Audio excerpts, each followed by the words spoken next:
minérale, Ouais. avec par exemple cette œuvre de Lionel Mons, qui est un jeune artiste américain, donc, qui travaille vraiment sur des matières et des couches successives. C'est une Panobus, hein? C'est quoi? Alors il faut deviner, hein, c'est vraiment...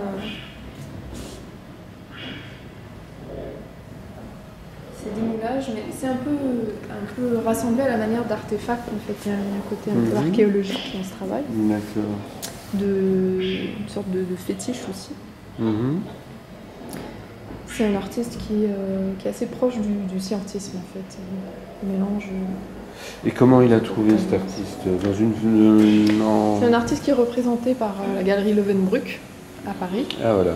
Mais je pense que ce n'est pas là qu'il l'a vu la première fois, je pense que c'est à New York. C'est ça. Je vois ici une bétonneuse là, c'est quoi cette pièce? Alors c'est une pièce assez amusante en fait, qui parle qui se situe à Cuba. Ouais.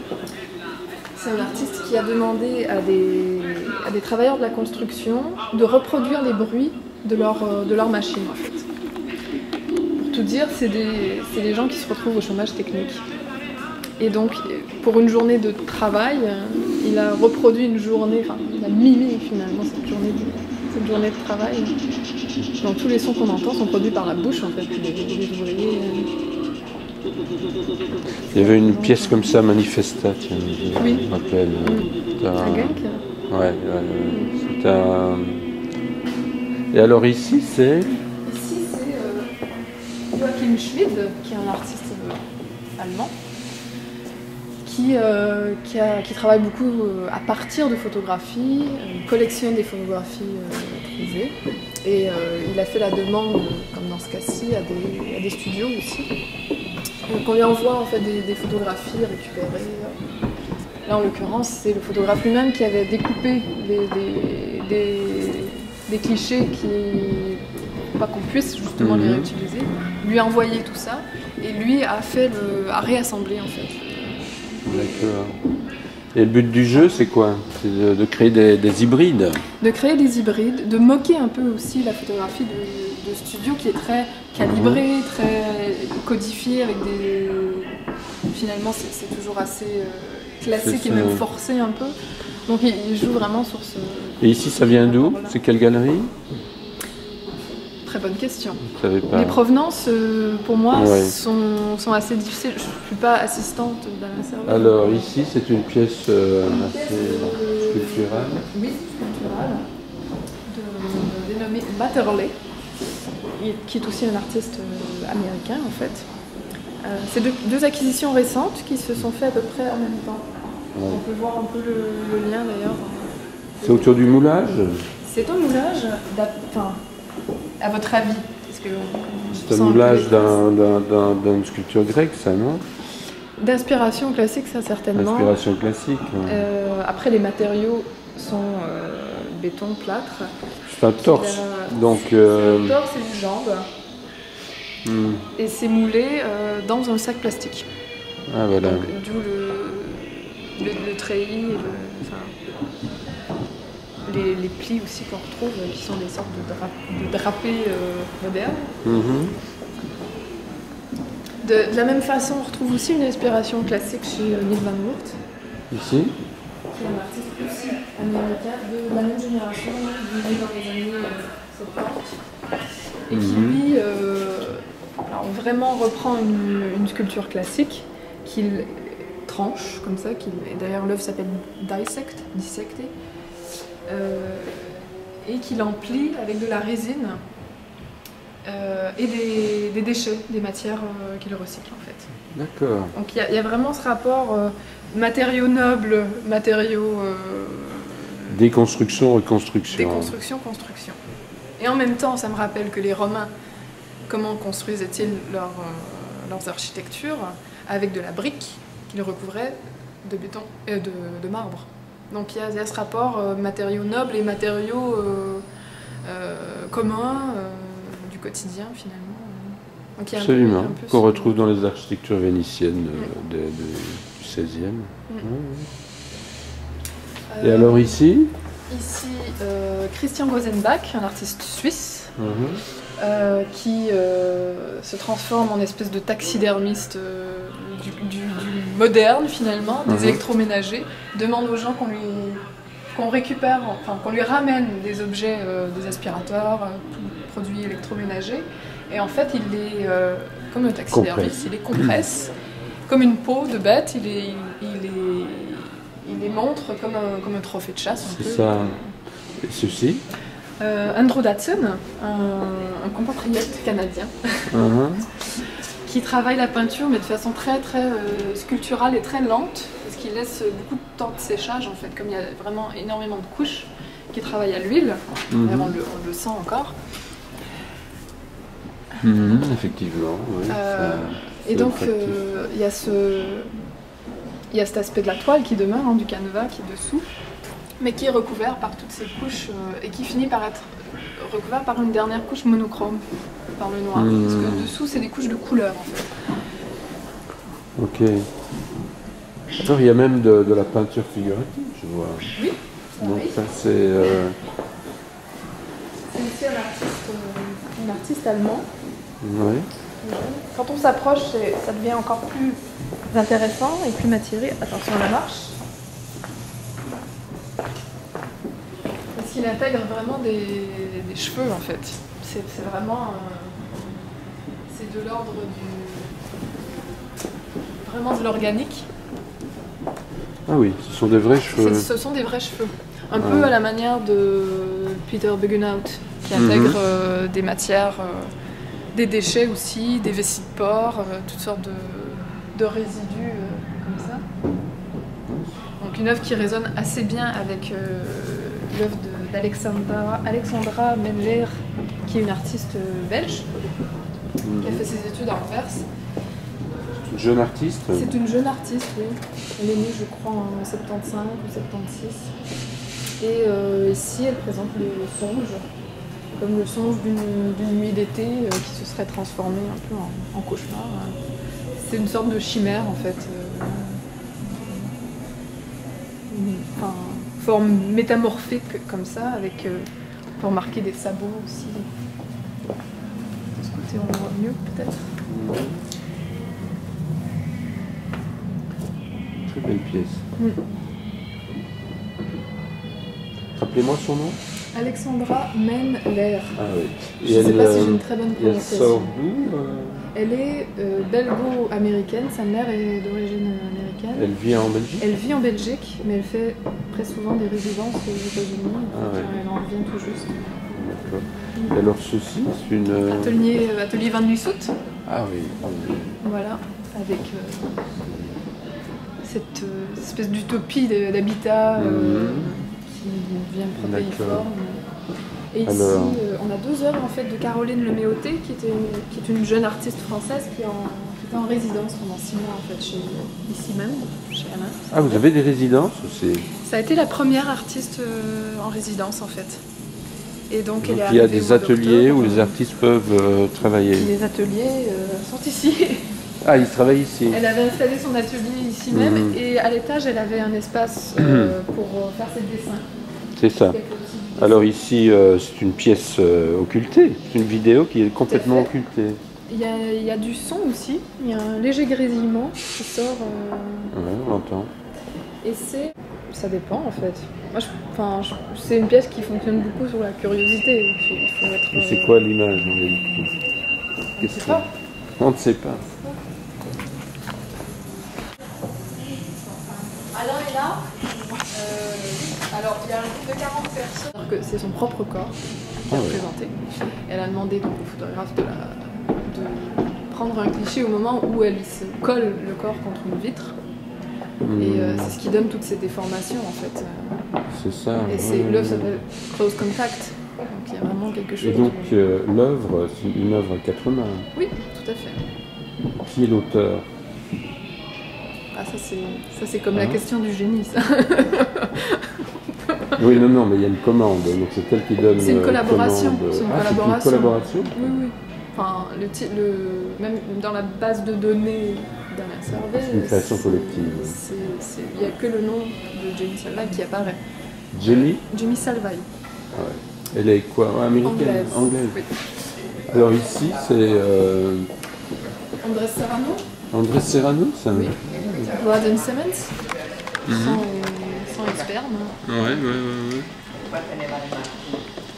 Et donc, une œuvre de Serrano qui est assez ancienne en fait.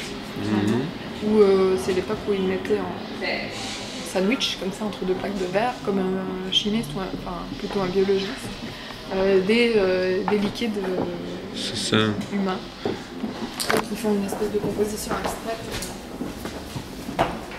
Ce sont quoi, vous dites? Des liquides? Des liquides? Des liquides, oui, des fluides corporels. Des fluides corporels. C'est pas mal. Alors là, c'est... Bernard Bloom. Alors, de la même façon que vous m'avez demandé pour l'œuvre à quatre mains ici, Bernard Bloom a toujours travaillé avec sa femme, Anna Bloom, à des compositions où ils se mettent eux-mêmes en scène, en fait, avec des objets du quotidien. Et il y a toujours cette diffraction, en fait, qui apparaît. Je vais juste vérifier qu'il fait. C'est plutôt de l'ordre de la psychothérapie aussi, parce qu'elle a perdu sa mère en fait. Ouais. Et c'est une façon de traiter son deuil. Rappelez-moi son nom. Moira Ricci. Moira, M-O-I-R-A. Elle est là sur la photo, c'est elle? C'est elle en fait. Ah, voilà. C'est elle qui se réinscrit dans des photographies de famille.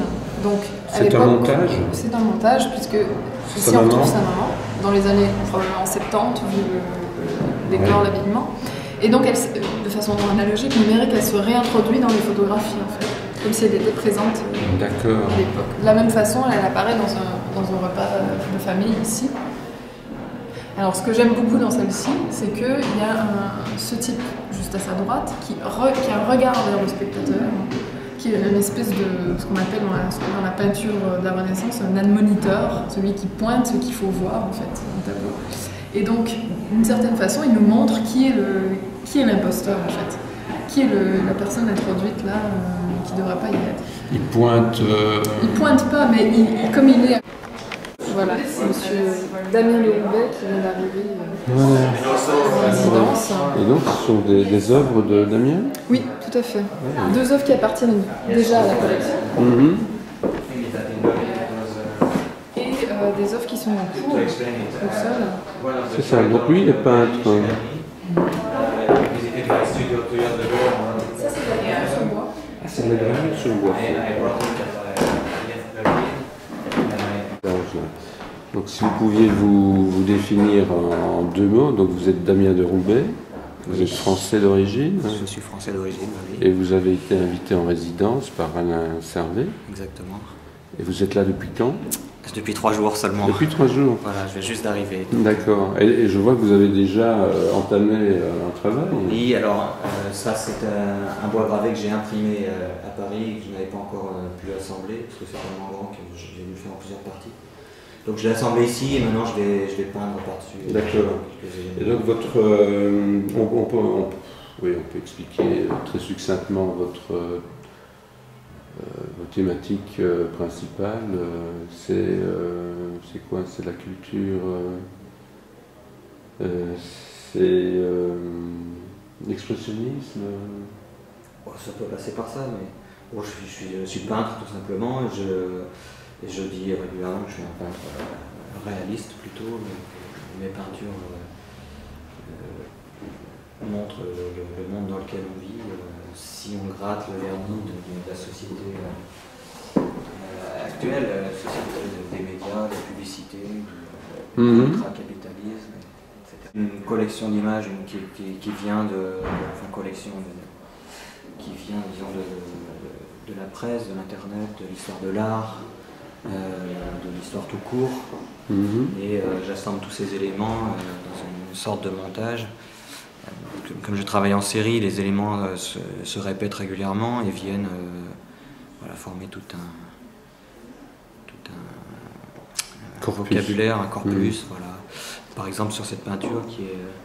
Celle-ci, je ne l'ai pas faite ici, elle a plusieurs années. Elle est de la collection de Servet.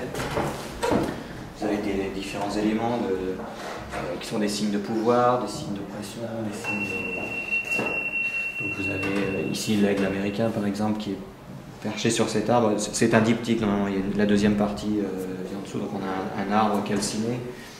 C'est un paysage un peu apocalyptique comme ça.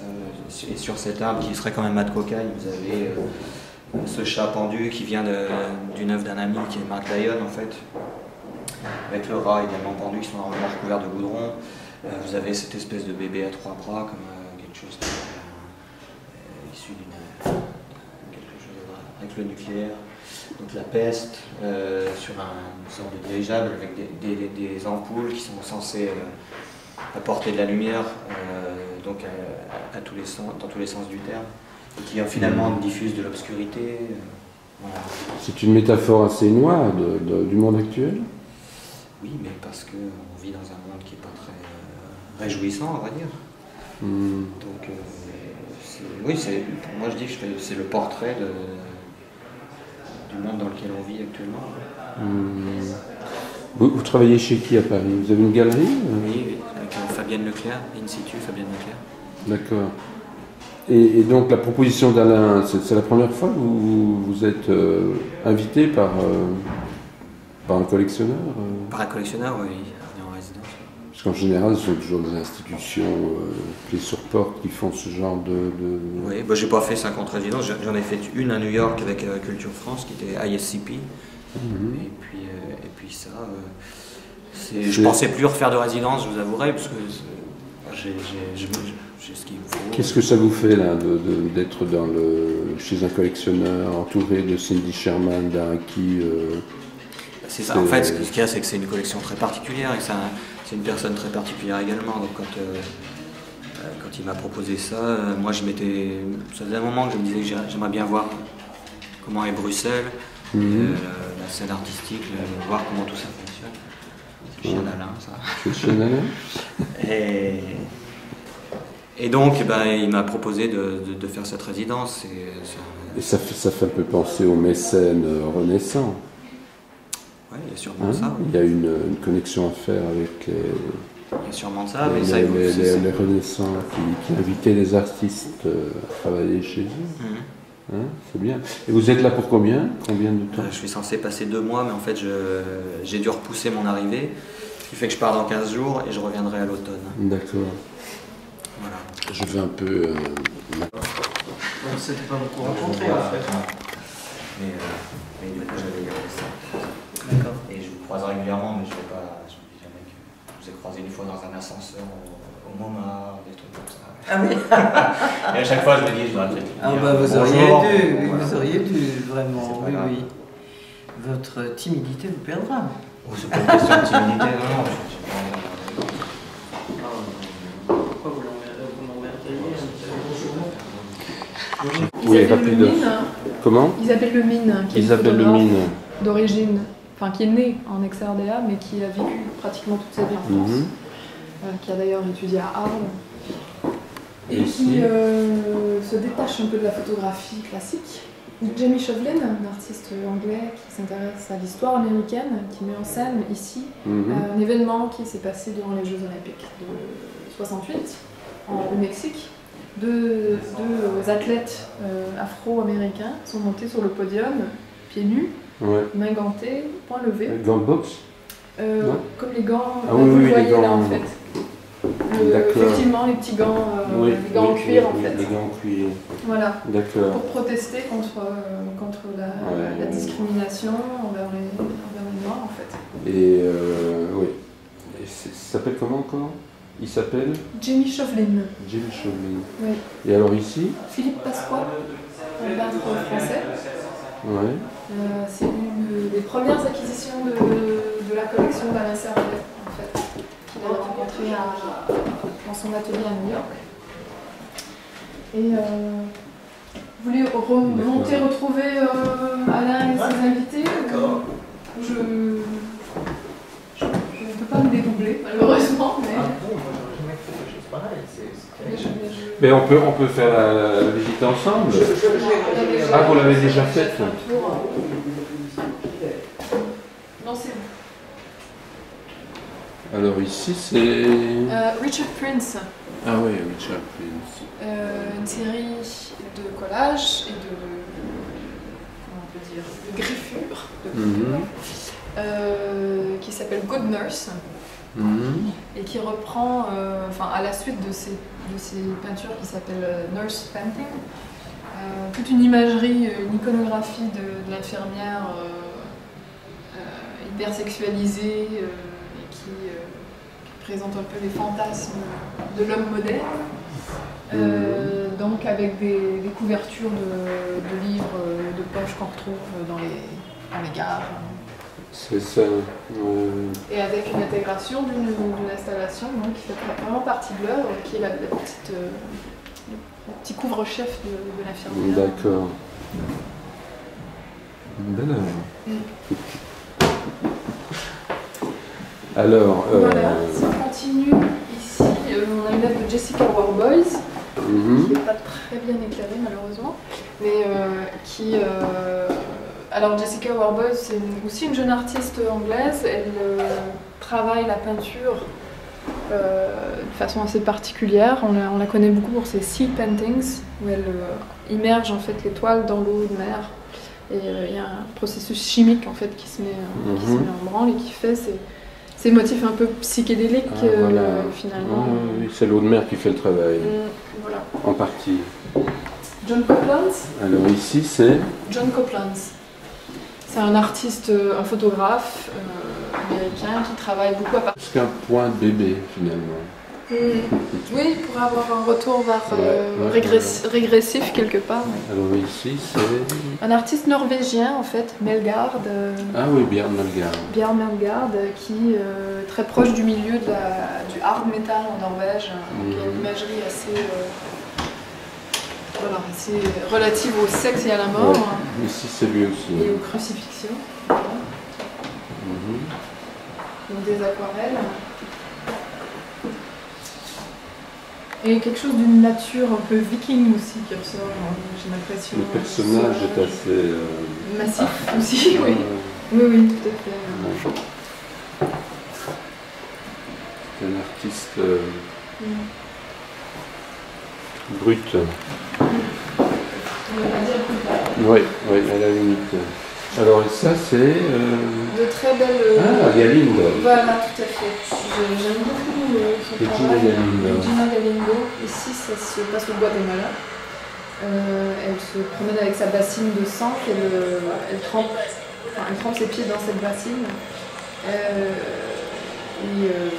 Pour marquer en fait son parcours jusqu'au Parlement.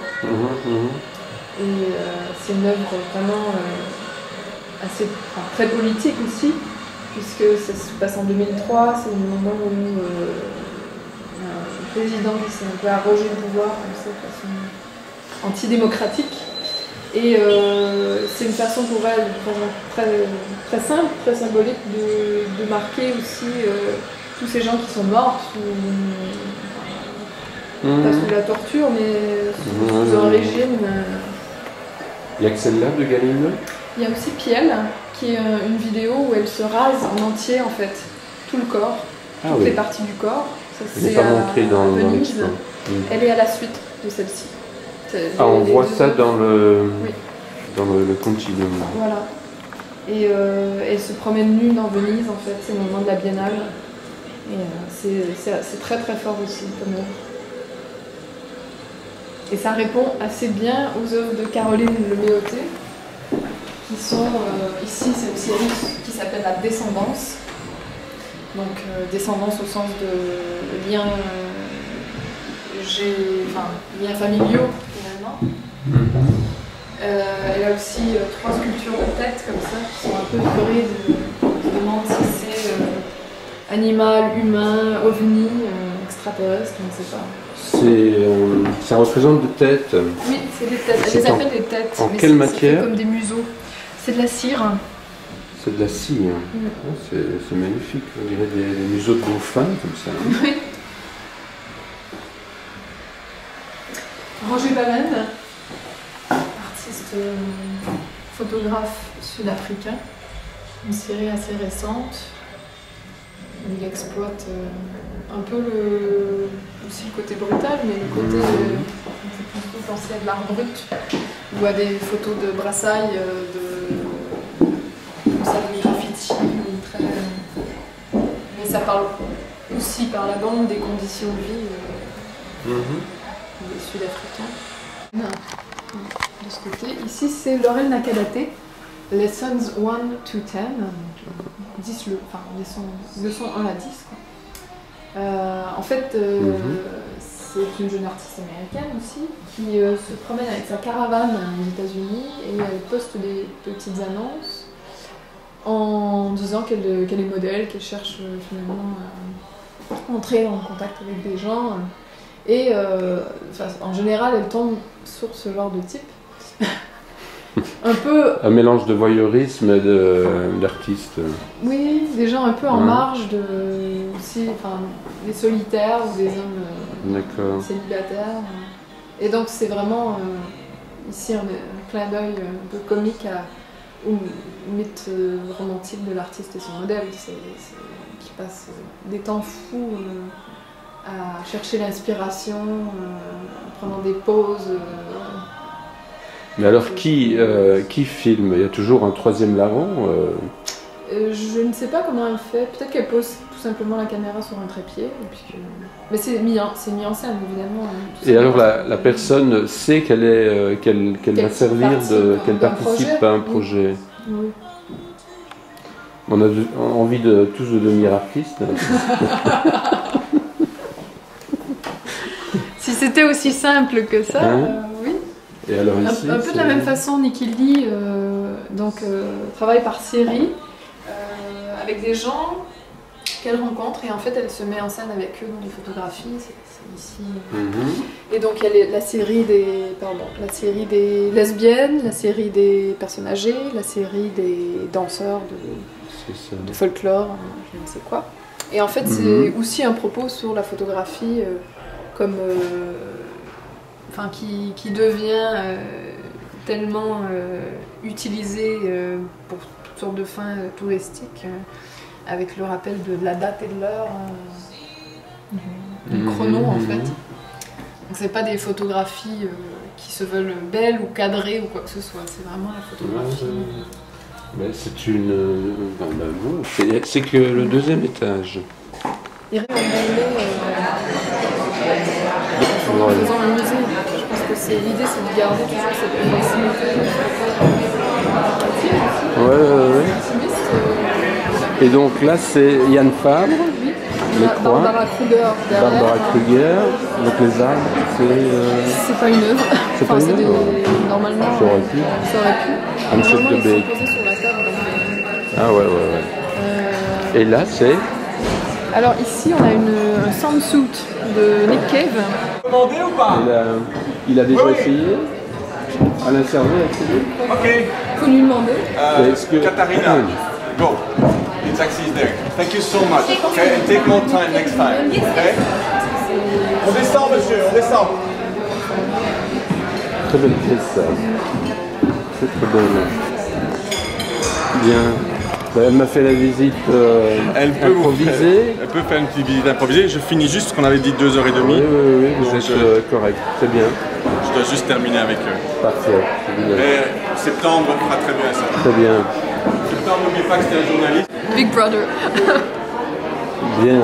Et donc là, Gilbert and George. Oui. Three Naked. Une œuvre de... Voilà. Bien, ben voilà. Et George. Après, il y a des...